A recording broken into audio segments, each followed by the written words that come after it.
కొంచెమన్నా బుద్ధుండాలే. కడుపుకి అన్నం తింటున్నారో, గడ్డి తింటున్నారో తెలియట్లేదు. ఇలాంటి వాళ్ళు ఉన్నా ఒకటే, సచ్చినా ఒకటే. ఎందుకంటే సొంతము అక్క, తమ్ముడు పెళ్లి చేసుకున్నారు. కొంచెమన్నా బుద్ధుండాలా? ఈళ్ళంట 3 సంవత్సరాలుగా సిన్సియర్‌గా లవ్ చేసుకుంటున్నారంట. తల్లిదండ్రులకు తెలవడంతో తల్లిదండ్రులు మందలించారనమాట. తల్లిదండ్రులు మా ప్రేమకు అడ్డుగా ఉన్నారు, మా పెళ్ళికి అడ్డొస్తున్నారని చెప్పేసి తల్లిదండ్రులకు చెప్పకుండా లేచిపోయి మరీ పెళ్లి చేసుకొని, మా ప్రాణానికి హాని ఉంది, మా తల్లిదండ్రులు మమ్మల్ని చంపేస్తారు, మాకు రక్షణ కలిగించండి అని సిగ్గు వదిలేసి మరీ పోలీస్ స్టేషన్‌కెళ్ళి పోలీస్ స్టేషన్‌లో కూర్చున్నారు. వీళ్ళు చేసింది ఏదో గనికరం పని అన్నట్టు. అసలేం జరిగింది? అక్క, తమ్ముడు పెళ్లి చేసుకోవడం ఏంటి?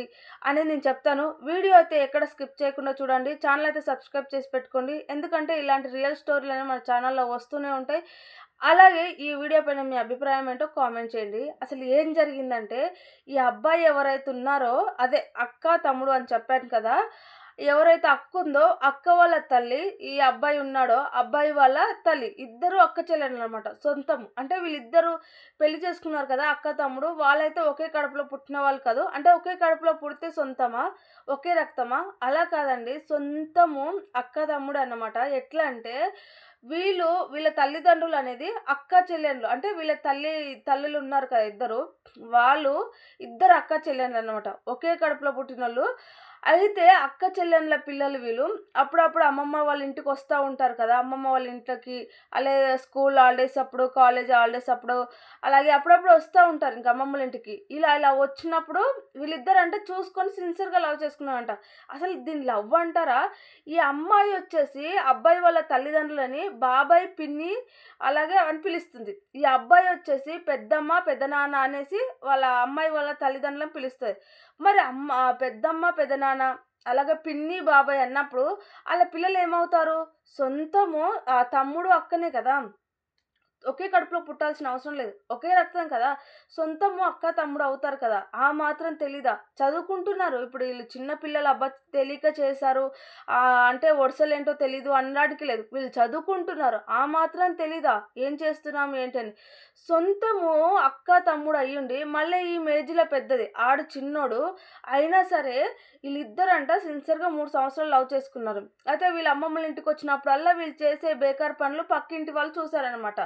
ఈళ్ళేంది కొంచెం వింతగా ప్రవర్తిస్తున్నారు, ఇలా చేస్తున్నారు ఏంటి అని చేసి గమనించి చూస్తే వీళ్ళు చేసే బేకార్ పనులన్నీ బయటపడి తల్లిదండ్రులకు తెలిసిందనమాట. తల్లిదండ్రులకు తెలవడంతో ఇది కరెక్ట్ కాదని తల్లిదండ్రులు మందలించారు. వీళ్ళిద్దరికి 4 తలిగించారు. ఇది కరెక్ట్ కాదు. మీరు అక్కా, తమ్ముడు అవుతారు. కొంచెమన్నా బుద్ధుందా? మిమ్మల్ని నమ్మి ఇట్లా పంపిస్తే మీరు చేసే పనులు ఇవా? నువ్వు వేరే అబ్బాయిని చేసినా, నువ్వు వేరే అమ్మాయిని చేసినా పెళ్లి చేసేవాళ్ళం. కానీ సొంతము అక్కా, తమ్ముడు అయితార్రా! మీకెలా పెళ్లి చేయాలే? 10 మందికి తెలిస్తే మా పరువు పోతుంది. మా ముఖం పైన ఉంచుతారు. ఎలా పెంచారు మీ పిల్లలననేసి మాకు చెడ్డ పేరొస్తుంది అనేసి తల్లిదండ్రులైతే వాళ్ళిద్దరికీ నచ్చజెప్పారు. నచ్చజెప్పితే ఆళ్ళసలు ఒప్పుకోలేదు. అయితే 4 తగిలించారు కదా! అప్పుడు సైలెంట్ ఉన్నారు. సైలెంట్ ఉండి తర్వాత వీళ్ళిద్దరు కాల్ చేసుకొని మన పెళ్ళికి వీళ్ళు అడ్డుగా ఉన్నారు. మన పెళ్ళికి ఒప్పుకోరు. మన పెళ్లి చెయ్యరు. మనల్ని మించిన ప్రేమికులు లేరు. ఇంకా మనమే ఈ ప్రపంచాన్ని ఏలేస్తామని చెప్పేసి ఇలాంటి దరిద్ర ప్రేమికులు నిజంగా ఎక్కడా ఉండరనుకుంటా నాకు తెలిసి. వీళ్ళే ఫస్ట్ టైమ్ అనుకుంటా. అయితే ఏం చేసిర్రు? ఇద్దరు కలిసి తల్లిదండ్రులకు తెలియకుండా లేచిపోయారు. లేచిపోయి పెళ్లి చేసుకున్నారు. ఇంకా వీళ్ళకి అర్థమైపోయింది. మా తల్లిదండ్రులు మనల్ని బ్రతకనివ్వరు. అంటే మరి ఇలాంటి బేకార్ పనులు చేస్తే ఎవరైనా అలాగే అనుకుంటారు. ఇలాంటి కొడుకు, కూతురు ఉన్నా ఒకటే, సచ్చినా ఒకటే అనేసి చంపేస్తారు మరి. ఎవ్వరు సమర్థించరు. ఎందుకంటే సరే వేరే కులము, వేరే అబ్బాయి అంటే ప్రేమకు అడ్డుగా ఉన్నారంటే సరే అని ఏదో టైంలో ఈరోజు కాకుండా రేపైనా ఒప్పుకుంటారు. కానీ సొంతం అవుతారు. ఇప్పుడు అక్క, తమ్ముడు అవుతారు. ఇలాంటి పనులు చేస్తే ఏ తల్లిదండ్రులు ఊరుకుంటారు? ఎవరు సమర్థిస్తారు చెప్పండి? ఇంకా వీళ్ళకి అర్థమైపోయింది. మా తల్లిదండ్రులు మమ్మల్ని బ్రతకనివ్వరు అని చెప్పేసి వీళ్ళు పెళ్లి అయిన ఎంబడే ఏం చేసిర్రు? పోలీస్ స్టేషన్‌కనేది ఎళ్ళిపోయారు. మా ప్రాణానికి హాని ఉంది. మమ్మల్ని రక్షించండి, మమ్మల్ని కాపాడండి అని చెప్పేసి. వీళ్ళు చేసిన ఘనికారం పని చాలా మంచి పని అనేసి. పోలీసులు కూడా ఇలాంటి వాళ్ళకి సపోర్ట్ చేస్తారు. ఎందుకంటే ఇలాంటి బేకార్ పనులు, దరిద్రం పనులు, దారుణాలు, ఘోరాలు చేస్తారు చేస్తారు కదా! అలాంటి వాళ్ళకి మాత్రం ఖచ్చితంగా వీళ్ళు సపోర్ట్ చేస్తారు. వాళ్ళకి రక్షణ ఇస్తారు. వాళ్ళ చుట్టూ పోలీసుల బందోబస్తు ఉంటారనమాట. ఒక మనిషిని చంపేసి ఒక వ్యక్తి వస్తాడు పోలీస్ స్టేషన్‌కి. ఆ వ్యక్తి చుట్టూ బందోబస్తు పోలీసులైతే ఉంటారు. ఎవరైతే ఒక వ్యక్తి చనిపోయిన కుటుంబం ఉంటదో చూసినా, ఆ కుటుంబాన్ని దేకను గూడా దేకరు తెలుసా? అలాంటి పోలీసోళ్ళున్నారనమాట మన దాంట్ల. మంచిగా వాళ్ళకి తీసుకెళ్తారు, జైల్లో పెడతారు, 3 పూటల అన్నం పెడతారు. వాళ్ళకు మంచిగా సెక్యూరిటీలాగా మంచిగా బందోబస్తుగా వీళ్ళు సెక్యూరిటీ ఉంటారు. ఎలాంటివి ఉండదు. ఎందుకంటే వాళ్ళు చేసింది చాలా చాలా చాలా మంచి పని కాబట్టి, అలాంటి వాళ్ళని సమర్థిస్తారనమాట. ఈ అమ్మాయి, ఈ అబ్బాయి, అమ్మాయి, అబ్బాయి కాదు సిగ్గుండాలి. ఆళ్ళని అలా పిలవడానికి గూడా ఏం పేరు పెట్టినా సిగ్గు లేదు వాళ్ళకి.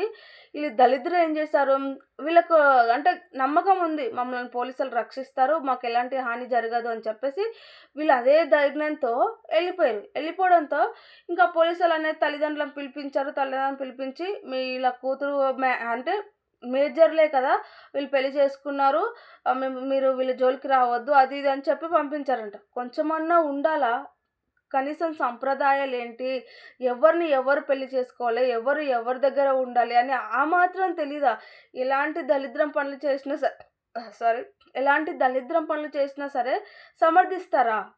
నిజంగా ఇలాంటి అంటే ఈ చట్టాలు కొన్నున్నాయి. మారట్లేదు కాబట్టే ఇలాంటి దరిద్రం పనులు చేయడానికి ఎవరు భయపడట్లేదనమాట. పోయి వరుసలు తప్పించి ఇగో ఇలాంటి దారుణాలు చేస్తానే ఉన్నారు. ఎంత దారుణంగా అంటే అంత దారుణంగా మనుషులను గూడా చంపేస్తున్నారు. చట్టాలనేవి సీరియస్‌గా తీసుకొని వీళ్ళకి శిక్షలు పడితే ఇలాంటి పనులు చేయాలంటే ఖచ్చితంగా ఏ ఒక్కరికైనా భయం ఉంటుంది. భయం లేనందుకే ఇలా చేస్తున్నారనమాట. చూడండి వీళ్ళు చేసింది అక్క, తమ్ముడు అయ్యుండి అక్కడికెళ్తే మా మొఖం మీద ఉంచుతారు. మమ్మల్ని తిడతారు. మమ్మల్ని రానివ్వరు అని కూడా కొంచెం కూడా భయం లేకుండా ఖచ్చితంగా మాకు రక్షణ కలుగుతుంది అని చెప్పేసి వాళ్ళు పోలీస్ స్టేషన్‌కెళ్ళిపోయారంటే ఇంకెక్కడుందండి భయం?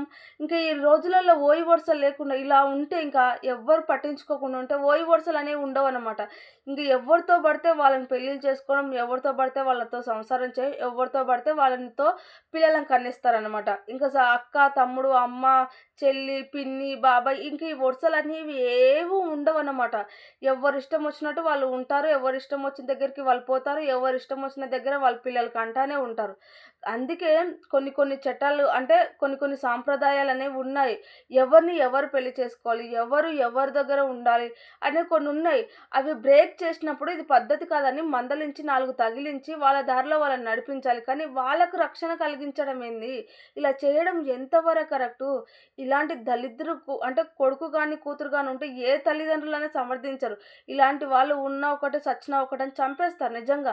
నాకైతే ఇలాంటి వాళ్ళు ఉన్నా ఒకటే, సచ్చినా ఒకటే అని నాకు కూడా అనిపిస్తుంది. ఎందుకంటే సొంతము ఒకే రక్తం అయ్యుండి పెళ్లి చేసుకోవడం ఏంటి? కొంచెమన్నా బుద్ధుండాలిగా. ఇలాంటి వాళ్ళకి కఠినమైన శిక్షలు పడాలని నేను మనస్ఫూర్తిగా కోరుకుంటున్నాను.